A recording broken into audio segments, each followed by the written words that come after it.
ao seu alcance, com o advogado e professor universitário Argemiro Nascimento. Contraponto. Bom dia a todos, bom dia, mais uma vez aqui. Vamos, antes de começar, só um detalhe, eu estava caminhando na rua essa semana, chegando no escritório, um rapaz se aproximou de mim, eu reconheci a minha voz, ele disse que estava tendo um jogo lá acho que no Tomba, não sei, um jogo de futebol. E aí quando terminou o jogo, disse que o assunto do jogo foi os meus comentários, né? Disse que foi uma polêmica danada lá. Mas eu saí vencedor, que a maioria acho que é a favor dos meus. Não é? Os que foram contras, né, eram a minoria. Isso é bom. Vamos lá. Os golpistas de grife. Se não bastasse as falas do ocupante do Planalto, que sempre buscou nos seus discursos, entrevistas e aparições no cercadinho, dizendo que as urnas eletrônicas e o processo eleitoral não é confiável, e agrediu o STF e seus ministros, não é que alguns milionários e bilionários resolveram expressar os seus mais profundos desejos de dar um golpe se porventura o atual presidente da República não se reeleger? Os ditos pensadores do atraso são os seguintes empresários: Luciano Hang, da Havan, Afrânio Barreira, do Coco Bambu, José Cury, da Rede Barra Shopping, Ivan Robel, construtora W3, Marco Aurélio Raimundo, o Morongo, do Mormai e alguns outros. A reportagem do site Metrópolis divulgou uma conversa de WhatsApp entre eles com ideias, digamos assim, pouco republicanas, para usar a palavra da moda. Nessa rodinha de amigos foram levantadas ideias golpistas caso o ex-presidente Lula vença as eleições.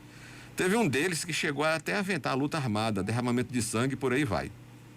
Lendo essas conversas, fica parecendo que o fato de terem milhões ou bilhões em suas contas bancárias os fazem serem grandes pensadores de grande gabarito.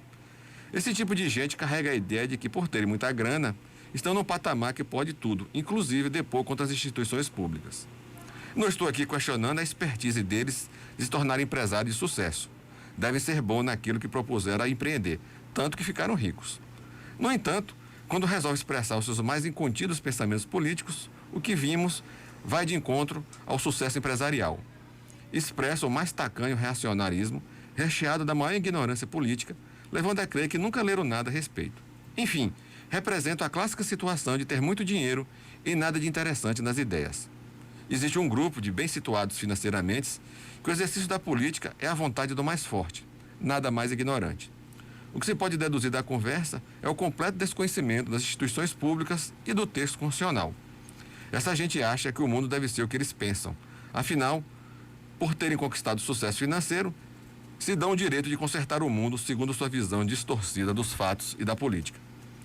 O interessante disso tudo é que os empresários que detonam o ex-presidente Lula foram os mais beneficiados com a economia no período de 2003 a 2010, justamente na era lulista.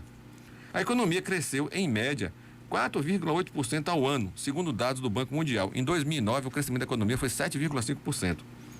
Também é correto afirmar que o governo Dilma houve uma grave recessão que recrudesceu a indústria, o comércio e o serviço. Dilma realmente era muito incompetente. Mas o atual ocupante do Planalto, a economia tem a constante da ladeira abaixo. Claro que neste meio tempo houve a pandemia, mas ainda assim o crescimento foi pífio, ao passo que economias menores do que a do Brasil cresceram mais que a brasileira. A única coisa importante nos 4 anos de bolsonarismo na economia foi reduzir a alíquota de impostos de armas e suplementos de proteína, que, aliás, deve ser importantíssimo para a nossa combalida economia. Existe uma notícia recorrente de que o empresariado está fechado com o bolsonarismo. Pode até ser que a informação esteja correta, mas, por exemplo, a Carta aos Brasileiros, aquela da USP, e a da Fiesp, aponta o contrário. A grande maioria do grande empresariado assinou os referidos documentos defendendo a democracia, o respeito à Constituição e aos poderes da República. Quando vemos um grupo pequeno de empresários numa conversa em rede social defendendo o golpe e atentando contra os poderes constituídos, eles não representam o seu extrato social. A eles, são legítimos que apoiem e defendam este ou aquele político. É legítimo que eles apoiem este ou aquilo, nada contra. É democrático e saudável. Agora, se dizem besteira desse quilate, merece sim investigação. E até que ponto estão dispostos a levar adiante o que defendem.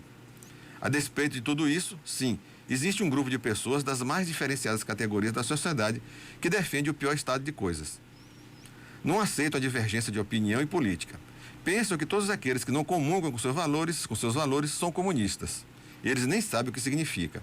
E devem ser eliminados ou então destruídos da vida pública. O mundo deve ser o que eles acham que deve ser, nem que seja dando golpe ou derramando sangue. O lado bom é que são o chorume da sociedade e serão esquecidos pela história.